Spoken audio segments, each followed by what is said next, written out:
Jannik Sinner's defiant move as World No.1 faces suspension after Australian Open triumph.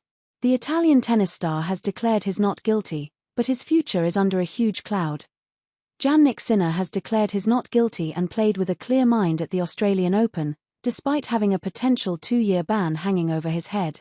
The Italian World No.1 defended his Australian Open crown on Sunday night and claimed his third career Grand Slam title, beating Alexander Zverev 6-3, 7-6, 7-4, 6-3.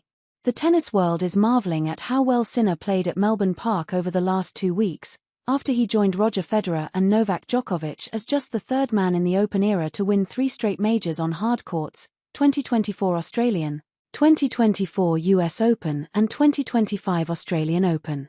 But the World No.1's future is shrouded in uncertainty, and there's every chance he won't be playing the next Grand Slam at the French Open in May.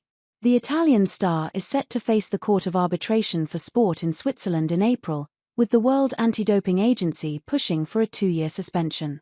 Sinner twice tested positive to banned steroid Clostebol last March, but the International Tennis Federation cleared him of any wrongdoing.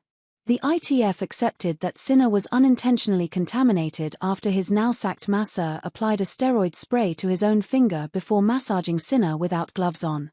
The banned drug then entered Sinner's system via a skin condition that meant he had an open sore on his back. Sinner successfully appealed a provisional suspension and was allowed to keep playing, and the ITF later cleared him. But WADA, the world's top anti-doping agency, has appealed that decision and taken the case to the Court of Arbitration for Sport. WADA have accepted that Sinner didn't intentionally dope, but believe he should be suspended due to negligence. There's a chain of thought that professional athletes should be responsible for the entire team they employ, including making sure everyone knows what substances they can and can't have on them. WADA are pushing for a maximum ban of 2 years, the same punishment Australian swimmer Shayna Jack received after she proved she ingested a banned drug without knowing. Jack was initially banned 4 years before it was slashed in half on appeal. Speaking in his post-match press conference on Sunday night, Sinner said he didn't have any extra motivation to win the Australian Open because of it. "Not really. What happened has happened now," he said. "I keep playing like this because I have a clear mind on what happened. If I knew I was guilty, I would not play like this, and that's it.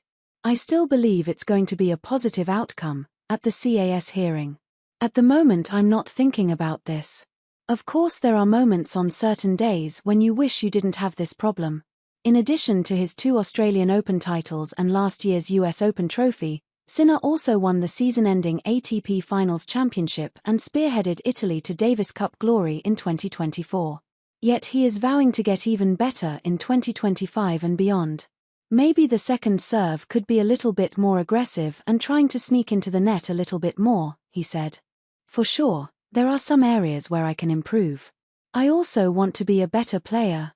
I'm not only seeing the result. It is important in 1 year's time to say, okay, I have improved as a player, and that is much more important."